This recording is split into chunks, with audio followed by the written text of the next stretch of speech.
26-এর চ্যালেঞ্জে বাংলায় কুরুক্ষেত্র। আগামীকাল রাজ্যের 16 জেলায় 152 আসনে ভোট। সকাল 7টা থেকে ভোট শুরু।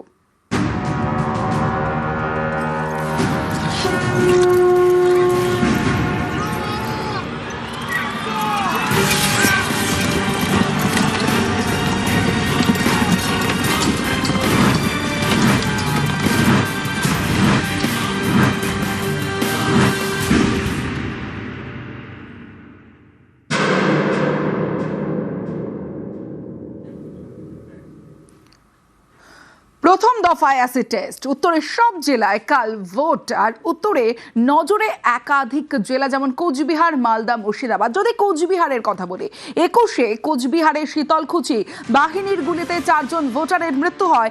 2026 সালের ভোট এবং আগামীকাল সেই কোচবিহারে ভোট। আমার সঙ্গে ইরন রয়েছে, একাধিক জেলা থেকে আমাদের প্রতিনিধিরা রয়েছে। কথা বলবো প্রথমে ইরনের সঙ্গে। ইরন, কোচবিহারের গুরুত্ব এই 26-এর ভোটে, কারণ যদি আমরা 21-এ দেখি শীতলকুচি অত্যন্ত গুরুত্বপূর্ণ, বাহিনীর গুলিতে 4 জন ভোটারের মৃত্যু হয়েছিল।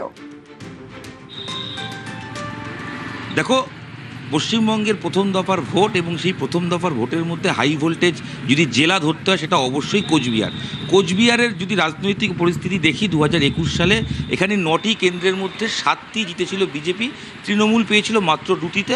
পরবর্তী সময় বাই ইলেকশনে আরও একটি দিনহাটা, যেখানে আমরা দাঁড়িয়ে রয়েছি, এখান থেকে উদয়ন গুহ জয়লাভ করেন এবং সেক্ষেত্রে 6-3 হয়, অর্থাৎ সেখানেও বিজেপি এগিয়ে রয়েছে। যদিও 24-এ লোকসভা ভোটের ফলাফলের নিরিখে তৃণমূল এই অঞ্চলগুলোতে কিছুটা হলেও বেটার ফল করেছিল এবং এই অঞ্চলের যে লোকসভা সিট সেটাও তৃণমূলের পক্ষে যায়। এবং তুমি যেটা বলছিলে অবশ্যই যে 21-এর ভোটে কোচবিহার সবার নজরে ছিল, কারণ শীতলকুচি, এই শীতলকুচি কোচবিহারের অন্তর্গত। সেখানে বাহিনীর গুলিতে 4 জনের মৃত্যু হয় এবং তার পরবর্তী সময় থেকে আমরা যখনই দেখেছি কোচবিহার, বিশেষ করে দিনহাটা, তুফানগঞ্জ, মাথাভাঙা, সিতাই, বিভিন্ন যে বিধানসভাগুলো রয়েছে, কখনো না কখনো ভোটে কিন্তু অশান্তির খবর আমাদের সামনে এসছে। বিশেষ করে শীতলকুচি ঘটনার পরবর্তী সময় বিগত পঞ্চায়েত ভোটে এই দিনহাটায় আমরা দেখেছি, সেখানে কিন্তু মৃত্যুর পর্যন্ত ঘটনা ঘটেছে ভোটের দিন। সেই ছবিও কিন্তু আমাদের সামনে ধরা পড়েছে। তাই অবশ্যই একদিকে তো প্রশাসনের কাছে বড় চ্যালেঞ্জ দিনহাটার ভোট বা কোচবিহারের ভোটকে শক্ত হাতে মোকাবিলা করার। ইতিমধ্যেই কোচবিহারের রাস্তায়, দিনহাটায় আমরা সেন্ট্রাল বাহিনীর যে সাজোয়া গাড়ি, সেই গাড়ির ছবি পর্যন্ত দেখেছি এবং তারা টহল দিচ্ছেন। এবং এখনও পর্যন্ত কমিশনের তরফ থেকে যে খবর সেটা হচ্ছে যে সবচেয়ে শান্তিপূর্ণ ভোট করাটাই তাদের কাছে চ্যালেঞ্জ। রাজনৈতিক দিক থেকে বললাম, অবশ্যই কোচবিহার তৃণমূলের কাছে একটা প্রেস্টিজ ফাইট এবং এই অংশে যাতে তাদের সিট বাড়ে তারা সেই টার্গেট নিচ্ছেন। অন্য দিক থেকে প্রশাসনের দিক থেকে সবচেয়ে গুরুত্বপূর্ণ চ্যালেঞ্জ সেটা হচ্ছে যে শান্তিপূর্ণ অবাধ ভোট করা, কারণ কোচবিহারের বিভিন্ন জায়গায়, দিনহাটা সহ বিভিন্ন জায়গায় ভোটের দিন কিন্তু অশান্তি হয়ে এসেছে। এটা আগামীকাল কি হয় সেদিকে অবশ্যই নজর থাকবে। অন্যদিকে এসআইআর বিক্ষোভে যদি মালদার দিকে নজর রাখি, মালদাতে অত্যন্ত গুরুত্বপূর্ণ, কারণ এসআইআর বিক্ষোভ শিরোনামে ওঠেই মালদা সুজাপুর। মধ্যরাত পর্যন্ত বিচারকদের ঘেরাও করে রাখা হয়। সুপ্রিম কোর্টের নির্দেশে ঘটনার তদন্ত করছে এনআইএ। আমার সঙ্গে আমার প্রতিনিধি রয়েছে, সেখান থেকে সোমরাজ রয়েছে, সোমরাজের সঙ্গে কথা বলবো। সোমরাজ, অত্যন্ত গুরুত্বপূর্ণ, স্পর্শকাতর মালদা।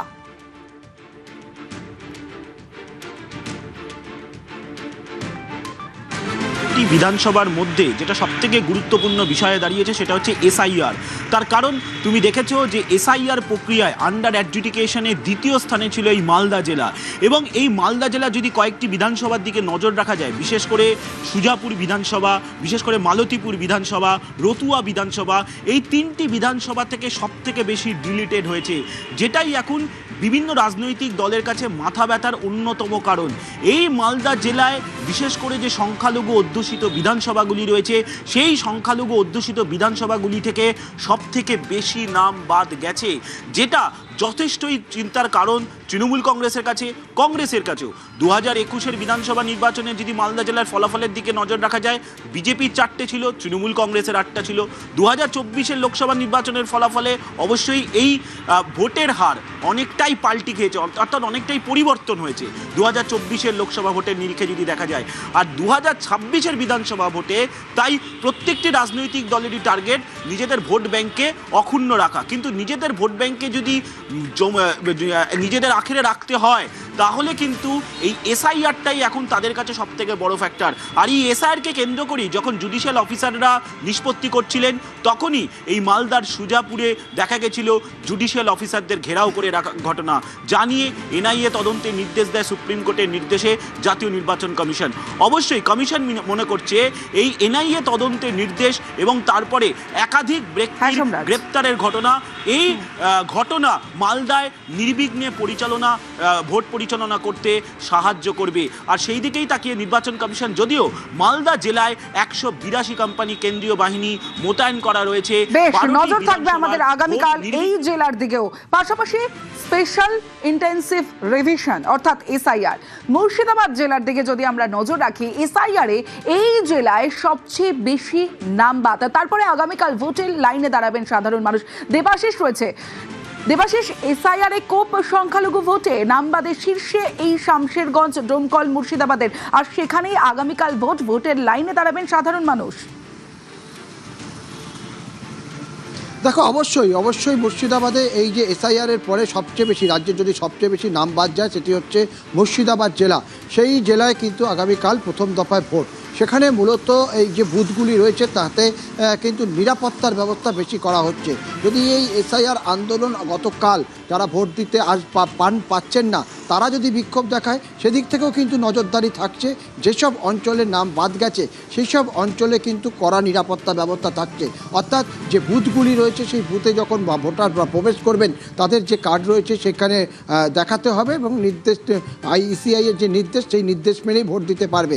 একদিকে যেরকম এসআইআর আমরা বলছি, অন্যদিকে নিরাপত্তা ব্যবস্থা। রাজ্যের 5টি জেলায় যে সবচেয়ে বেশি বাহিনী পাঠানো হয়েছে তার মধ্যে কিন্তু মুর্শিদাবাদ জেলা একটা অন্যতম। ফলে মুর্শিদাবাদে এই যে এসআইআর এ সবচেয়ে বেশি নাম বাতিল, সেখানে কোনো রকম বিক্ষোভের আন্দাজ করতে পারছে সেটা কিন্তু নির্বাচন কমিশন একেবারেই মাথায় রেখেছে। সেই নিয়েই কিন্তু নির্বাচন কমিশন চাইছে আগামীকাল সুষ্ঠুভাবে ভোট হবে এবং যাদের নাম উঠেছে তারা ভোট দেবেন, আর যাদের নাম ওঠেনি তারা যেন কোনো আন্দোলন করতে না পারে সেদিকেও নজরদারি করা হচ্ছে।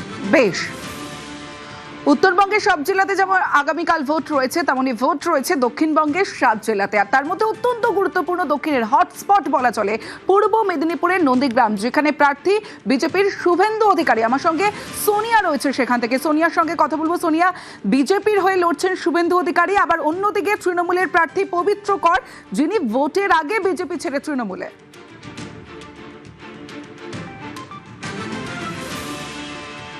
একেবারেই তমশ্রী, শুধু ভোটের আগে বিজেপি ছেড়ে তৃণমূলে সেটাই নয়, এই পবিত্র কর তিনি শুভেন্দু অধিকারীর ছায়া সঙ্গীও ছিলেন একটা সময়। নন্দীগ্রামে ঘুরছি এবং নন্দীগ্রাম মানে আমি এই মুহূর্তে যেখানে দাঁড়িয়ে রয়েছি সেটা টেঙ্গুয়া মোড়। এই টেঙ্গুয়া মোড় কোথাও গিয়ে নন্দীগ্রামের সঙ্গে একেবারে ওতপ্রোতভাবে জড়িয়ে রয়েছে। এই টেঙ্গুয়া মোড়কে বলা যায় যেখানে জীবন আর রাজনীতি একেবারে মিলেমিশে যায়, অন্তত ছবিটা সে কথাই বলে। শুধু তাই নয়, একদিকে নন্দীগ্রাম যাওয়া যায়, তার পাশাপাশি একদিকে হলদিয়া যাওয়া যায়, একদিকে খেজুরি যাওয়া যায়। এভাবেই টেঙ্গুয়া মোড় খুব গুরুত্বপূর্ণ এবং এখান থেকে অনেক রাজনৈতিক উত্থানও হয়েছে, তা বলার অপেক্ষা রাখে না। নন্দীগ্রাম মানেই একটু পিছনে ফিরে যেতেই হবে, তার কারণ 2007 সাল এবং সেই 14ই মার্চ ভয়াবহ নন্দীগ্রাম আন্দোলন, যেখানে পুলিশের গুলিতে 14 জনের প্রাণ চলে গেছিল এবং রাজনৈতিক পালা বদলের এপিসেন্টার বলা যায় এই নন্দীগ্রামকেই। তার কারণ 2009 যে উপনির্বাচন হয়েছিল সেই উপনির্বাচনে তৃণমূল শহীদের মা সম্মান দিয়ে ফিরোজা বিবিকে ভোটে দাঁড় করিয়েছিলেন এবং সেখান থেকেই তৃণমূলের উত্থান বলা যায়। সেই উপনির্বাচনে বিপুল জয় কোথাও গিয়ে রাজনৈতিক পালা বদল যে নন্দীগ্রামে হবে তা বলে দিয়েছিল। আর তারপর 2011 যে বলছিলাম, এই নন্দীগ্রাম জমি অধিগ্রহণ আন্দোলন এবং জমি অধিগ্রহণকে কেন্দ্র করে সেই আন্দোলনের এপিসেন্টার গড়ে উঠেছিল। 2001 তৃণমূল ঘাসফুল দাপট দেখায় নন্দীগ্রামে। কোথাও গিয়ে 2021 ছবি দেখায় শুভেন্দু অধিকারীর সঙ্গে মুখ্যমন্ত্রী মমতা বন্দ্যোপাধ্যায় তার সম্মুখীন এবং হবে তার পরিবর্তন কি হবে এই প্রশ্ন। তার কারণ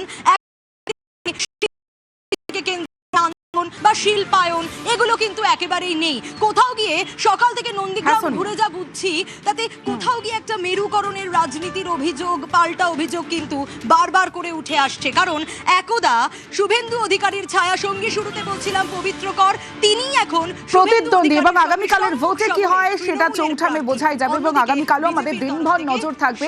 এবং দক্ষিণের নজরে আরো একটি যে জেলা, সেই জেলা হলো বীরভূম। একসময় অনুব্রত মণ্ডলের গড় হিসেবে পরিচিত এই বীরভূম। আমার সঙ্গে সেখান থেকে রুমেলা রয়েছে, রুমেলার সঙ্গে কথা বলবো। রুমেলা, অনুব্রত মণ্ডলের গড় হিসেবে পরিচিত বীরভূম জেলা, পরবর্তী সময় কাজল শেখ এবং যিনি প্রার্থী, বীরভূমের রাজনীতি এবং তারপরে আগামীকাল ভোট 26-এর কি হতে চলেছে এবং কতটা গুরুত্বপূর্ণ একটু জানতে চাইবো।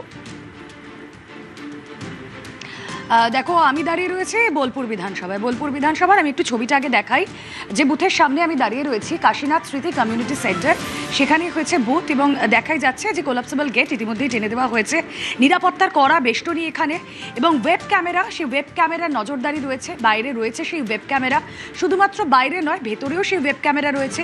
ভোট কর্মীরা যারা দূর দূরান্ত থেকে এসেছেন তারা এই মুহূর্তে ডিনার সারছেন, কারণ রাত পোহালেই সেই বড় দিন, সেই চ্যালেঞ্জ তাদের কাছে। আসলে বিভিন্ন জায়গায় যখন আমরা এই বোলপুরে ঘুরে দেখছিলাম তমশ্রী, তখন অনেকগুলো জায়গাতেই পর্যাপ্ত যে পরিকাঠামো তা নিয়ে নানা রকম অসন্তোষ তৈরি হয়েছিল, যে অসন্তোষ হওয়ার কথা নয়। কারণ নির্বাচন কমিশন প্রতিটা মুহূর্তে তাদের নজরদারি চলেছে এবং একটা ফুল প্ল্যানিং চলেছে।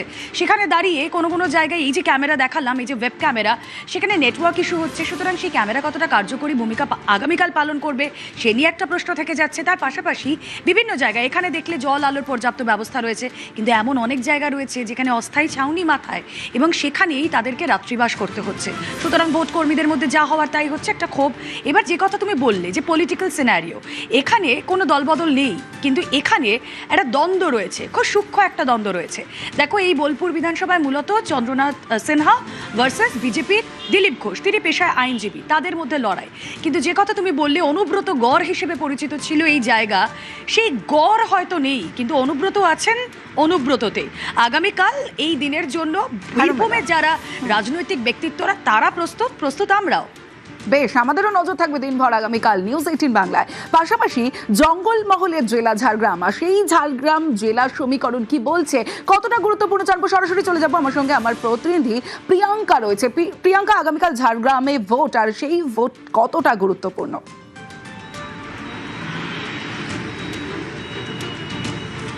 তমস্যা, তুমি যেমনটা বলছিলে এবং সহকর্মী রুমেলাও যেমনটা বলছিল, যে দেখো, এটুকু বলতে পারি জঙ্গলমহলের ভোট কিন্তু রাজ্যের আর 5টা জেলার থেকে সম্পূর্ণ আলাদা।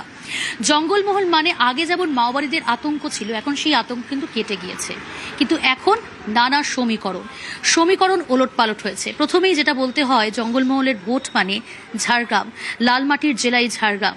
আগামীকাল ভাগ্য নির্ধারণ হবে কে বসবে ঝাড়গ্রামের এই মাসনাতে। কিন্তু তার আগে বলতে হয় কতগুলো ফ্যাক্টর কাজ করে, যেমন জনজাতি সমীকরণ, মেরুকরণ অত্যন্ত গুরুত্বপূর্ণ ফ্যাক্টর। একই সঙ্গে বলতেই হয় তমশ্রী, তুমিও জানো যে এখানে আদিবাসী কুর্মী সমাজ, তারা কোন দিকে ব্যালট বাক্সে তাদের প্রভাব কতটা থাকবে, কোন দিকে তারা হেলে থাকবে, সেটাই কিন্তু ভাগ্য নির্ধারণ হবে প্রার্থীদের। বীরবাহা হাসদা ঝাড়গ্রাম বিধানসভা কেন্দ্রে 2021-এ দাঁড়িয়েছিলেন, কিন্তু তার বিধানসভা কেন্দ্র পরিবর্তন হয়ে গিয়েছে। বিনপুর থেকে এবার তিনি প্রার্থী হয়েছেন। সব মিলিয়ে জনজাতি সমীকরণ অবশ্যই একটা গুরুত্বপূর্ণ ফ্যাক্টর। একই সঙ্গে পাশাপাশি বলতে হয় সুইং ফ্যাক্টর, এটাও কিন্তু একটা গুরুত্বপূর্ণ। 2019-এ বিজেপি ক্ষমতায় এসেছিল এবং 2021-এ একেবারে সম্পূর্ণ ওলটপালট হয়ে গেল। 2021-এ ক্ষমতা এলো রাজ্যের শাসক দল তৃণমূল কংগ্রেস, 2024 ক্ষমতা ধরে রাখলো তৃণমূল কংগ্রেস। কিন্তু রাত পোয়ালেই ভোট, রাজ্যের 16 জেলায় 152 আসন, তার মধ্যে অন্যতম ঝাড়গ্রাম জেলা। বেশ প্রিয়াঙ্কা,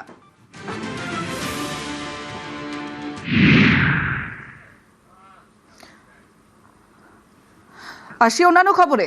ভোটের বাজারে কবিকে নিয়ে শোরগোল। কবি শ্রীজাতন নামে গ্রেফতারি পরোয়ানা, পুরনো একটি মামলায় গ্রেফতারের নির্দেশ আদালতের।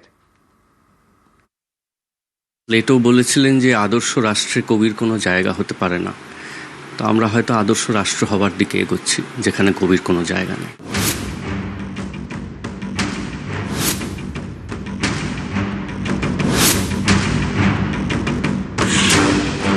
2017-র 19শে মার্চ সোশ্যাল মিডিয়ায় একটি কবিতা পোস্ট করেন শ্রীজাত বন্দ্যোপাধ্যায়।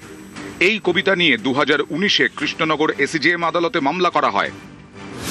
153 এ ধারায় হিংসা ও দেশ ছড়ানো, 292 নম্বর ধারায় কদর্য বিষয়ে লিখিত আকারে ছড়ানো এবং 295 এ ধারায় জাতীয় ধর্মের অবমাননার মামলা হয়।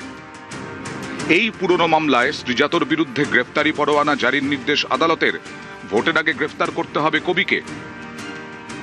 অভিযোগটা করেছিলাম আমি 2019 সালে এবং অভিযোগ করার কারণ ছিল হচ্ছে 2017 সালে যখন যোগী আদিত্যনাথজি ইউপিতে শপথ গ্রহণ করেন, তার পরবর্তীতে এই শ্রীজাত বন্দ্যোপাধ্যায় বাবু উনি ওনার ফেসবুক পেজে একটা কবিতা উনি পোস্ট করেন। কবিতাটি ছিল অভিশাপ। কবিতাটির বিভিন্ন জায়গায় অসঙ্গতি ছিল, হিন্দুদেরকে নিয়ে আজে বাজে কথা লেখা ছিল। এই কবিতাটি পড়ার পরে আমার মনে হয়েছিল যে একটা মামলা করা উচিত, আমি করেছিলাম। ওনার বিরুদ্ধে ওয়ারেন্ট ইস্যু হয়েছে গত 20 তারিখে। কোর্টের তো একটা প্রসিডিওর থাকে, সেই প্রসিডিওর মেনে কোর্ট যেদিনকে ওনাকে সমন পাঠিয়েছিল তারপরে উনি হাজির হননি বলেই ওয়ারেন্ট ইস্যু হয়েছে। ভোটের মুখে কবির বিরুদ্ধেই গ্রেফতারি পরোয়ানা নিয়েই শুরু হয়েছে আশঙ্কা ও বিতর্ক।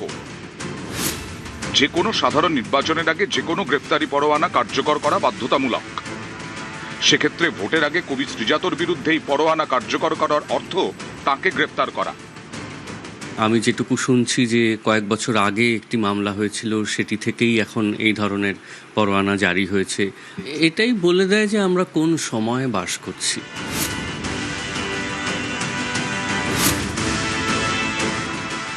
এটাও বলেছিলেন যে আদর্শ রাষ্ট্রে কবির কোনো জায়গা হতে পারে না। তো আমরা হয়তো আদর্শ রাষ্ট্র হবার দিকে এগোচ্ছি, যেখানে কবির কোনো জায়গা নেই। গলা খুলে কথা বলা, মাথা তুলে কথা বলা তো নানা সমাজেই অন্যায় হিসেবে বিচার করা হয়। হয়তো সেই অন্যায় আমার একটু বেশি হয়ে গেছে, তার মাসুল দিতে হবে। কোনো কাজ একজন কবি করেননি যার দ্বারা তিনি সমাজের কাছে বা ভোটের কাছে একজন বিপজ্জনক একটি এলিমেন্ট হিসেবে পরিগণিত হতে পারেন। এটা কি উদ্দেশ্য আমি সঠিক জানি না, কিন্তু এটা যদি একান্তই রাজনৈতিক উদ্দেশ্য প্রণোদিত হয়ে থাকে, আমি একজন সাংস্কৃতিক কর্মী হিসেবে, আমি একজন বাংলার মানুষ হিসেবে ধিক্কার জানাচ্ছি এবং প্রতিবাদ জানাচ্ছি।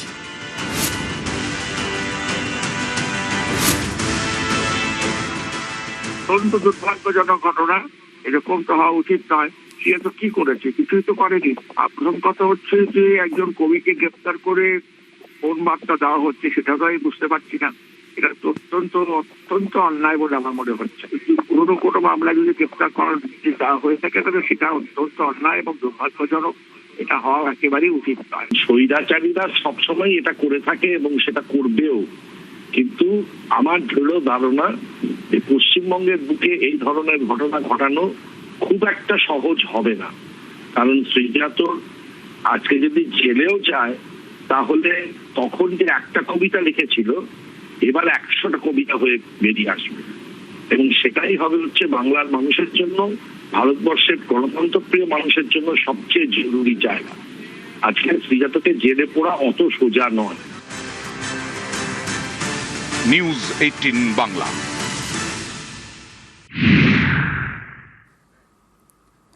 খবরে খবরদারি কমিশনের ভোটের আগে শ্রীজাতর নামে গ্রেফতারি পরোয়ানা। নিউজ 18 বাংলায় এক্সক্লুসিভ খবরের পাল্টা পোস্ট সিওর।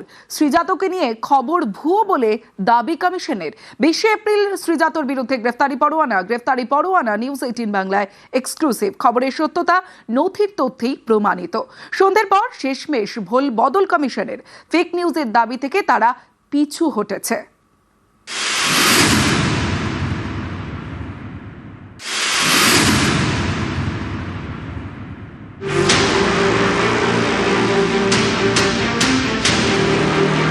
কবি শ্রীজাত বন্দ্যোপাধ্যায় পুরনো মামলায় তাকে গ্রেফতারের নির্দেশ দিয়েছে আদালত। গ্রেফতারি পরোয়ানা জারি কৃষ্ণনগর এসিজেএম আদালতের। গ্রেফতারি পরোয়ানা নিউজ 18 বাংলা এক্সক্লুসিভ।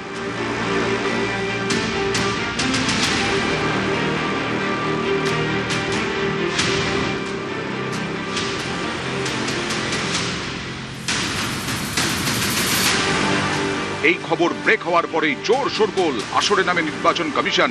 তারা দাবি করে এটি ফেক নিউজ।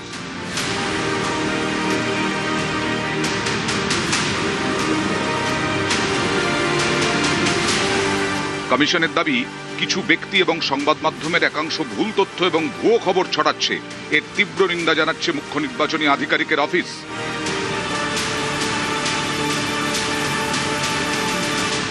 এই মামলার কেস নাম্বার হচ্ছে 102/2019। এই মামলায় যে তথ্য তুলে ধরা হয়েছে বা যে নথি আমরা এখানে প্রকাশ্যে এনেছি, সেই নথিতে স্পষ্ট যে গ্রেপ্তারি পরোয়ানা জারি হয়েছে শ্রীজাতর বিরুদ্ধে। শ্রীজাত বন্দ্যোপাধ্যায়, তার বাবার নাম দেওয়া রয়েছে, ঠিকানা দেওয়া রয়েছে, এবং এসিজেএম আদালত এটা যে গ্রেপ্তারি পরোয়ানা জারি করেছে সেই নথিটা এখানে স্পষ্ট। অর্থাৎ গ্রেপ্তারি পরোয়ানা নিয়ে যদি কেউ বলে যে এই তথ্য ভুল, সেই অভিযোগ বা সেই দাবি একেবারে ভুল। নির্বাচন কমিশন দাবি করছে খবরটি ভুয়ো, অথচ খোদ শ্রীজাত বলছেন খবরটি সত্য। তিনি লিখেছেন, আমার নামে গ্রেফতারি পরোয়ানা জারি হয়েছে, খবরটা ভুয়ো নয়, 100% সত্যি। আপাতত এটুকুই, বাকি কথা পরে হবে।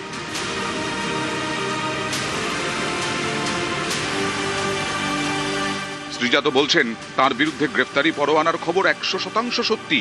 নিউজ 18 বাংলার হাতে থাকা নথিতেও স্পষ্ট এই এক্সক্লুসিভ খবর কতটা নিখাত।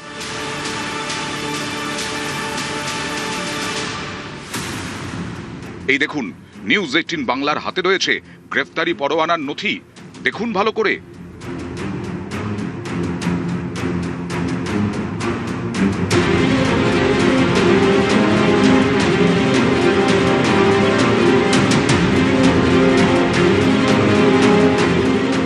আরো নথি রয়েছে, ভালো করে দেখুন। 2019-এর 30শে জানুয়ারি মামলাটি করা হয়।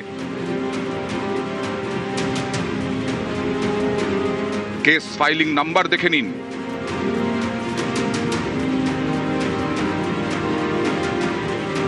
আবেদনকারীর নাম রমিত শীল।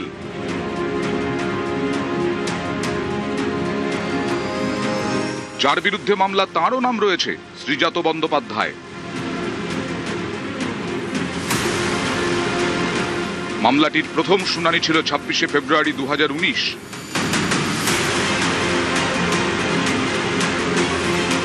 আগামী শুনানির তারিখ 11ই জুন 2026।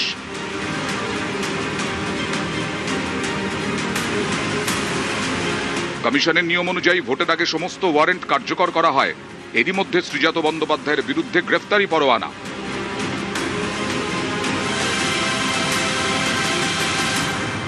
অভিযোগটা করেছিলাম আমি 2019 সালে। ওনার বিরুদ্ধে ওয়ারেন্ট ইস্যু হয়েছে গত 20 তারিখে, মানে গত পরশু দিন। এবং আইন ব্যবস্থা, আইনের উপরে আমাদের ভরসা আছে, আইন ব্যবস্থা আইন মতন চলবে। বাংলায় উনি এর মধ্যে কোর্টে হাজিরা দেননি, সমন গিয়েছিল। দেখুন, কোর্টের তো একটা প্রসিডিওর থাকে, সেই প্রসিডিওর মেনে কোর্ট যেদিনকে ওনাকে সমন পাঠিয়েছিল তারপরে উনি হাজির হননি বলেই ওয়ারেন্ট ইস্যু হয়েছে। এই আশঙ্কা তৈরি হচ্ছে যে ভোটের মুখে শ্রীজাতকে কি গ্রেপ্তার করা হবে। তার কারণ নির্বাচন কমিশনের এই বিধি রয়েছে তো, যে ভোটের আগে গ্রেপ্তারি পরোয়ানা জারি হলে সেই গ্রেপ্তার তাকে করতেই হবে, এবং সেটা পুলিশ বাধ্য তাকে গ্রেপ্তার করতে। নির্বাচন কমিশন নিজের গা বাঁচানোর জন্য তারা দাবি করতে পারতেন যে এর সঙ্গে নির্বাচন কমিশন যুক্ত নেই, কারণ এটা বিধিবদ্ধ একটা বিষয়। কিন্তু তা না করে তারা ফেক নিউজ এই কারণে দাবি করলেন। শাসক দল এবং কেন্দ্রের শাসক দলের মধ্যে চরম রাজনৈতিক বিরোধিতা তৈরি হয়েছে। সেই জায়গা দাঁড়িয়ে নির্বাচন কমিশন কোনোভাবে নিজের গা বাঁচাতে গিয়ে সরাসরি বলল এটা ফেক নিউজ, যদিও সব তথ্য প্রমাণ করছে যে এই ঘটনা একেবারে সত্য। গ্রেপ্তারি পরোয়ানা জারি হয়েছে, আদালত জারি করেছে। গ্রেফতারি পরোয়ানা জারি করেছে আদালত, আর কমিশনের স্ট্যান্ডিং ইনস্ট্রাকশন অনুসারে ভোটের আগে গ্রেফতারি পরোয়ানা কার্যকর করার দায়িত্ব পুলিশের। এত নথি থাকা সত্ত্বেও সেই নথির ভিত্তিতে করা খবরকেই ফেক বা ভুয়ো বলছে নির্বাচন কমিশন।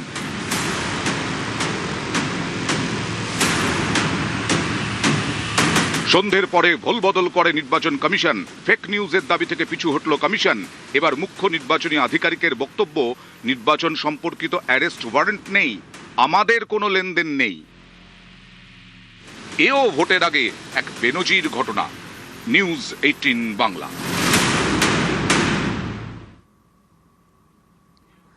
শ্রীজাতর বিরুদ্ধে গ্রেফতারি পরোয়ানা আদালতের নির্বাচন কমিশন দাবি করছে খবরটি ভুয়ো। খোদ শ্রীজাত বলছেন খবরটি ভুয়ো নয়, সঠিক। অত্যন্ত বিশ্বস্ত সূত্রে এই খবর পেয়েছি। আদালতে যেটি জারি হয়েছে সেটির একটি প্রতিলিপিও আমার কাছে এসে পৌঁছেছে, যে একটি পরোয়ানা জারি করা হয়েছে 2019-এ করা মামলার ভিত্তিতে। এও বলা হয়েছে যে আমার কাছে সমন পৌঁছেছিল, সে সমন ফিরে গেছে, যদিও আমি কোনো সমন পাইনি। কৃষ্ণনগরের আদালত থেকে এই ফরমানটি জারি করা হয়েছে। নির্বাচন কমিশন নিজেই মনে করেছেন এই উক্তি করবেন। শ্রীজাত চাইলে আমাদের সঙ্গে যোগাযোগ করতে পারেন, কিন্তু আমার মনে হয় যে এই বিষয়টি আদালতের অধীন এবং প্রশাসন ও আদালত ঠিক ঠিক করবে যে আইন কোন পথে এগোবে। খবরটি ভুয়ো যে নয় তার প্রমাণ সংবাদ মাধ্যমের বন্ধুরা ইতিমধ্যেই দিয়েছেন, তার সত্যতা নিয়ে আমার কোনো সন্দেহ নেই।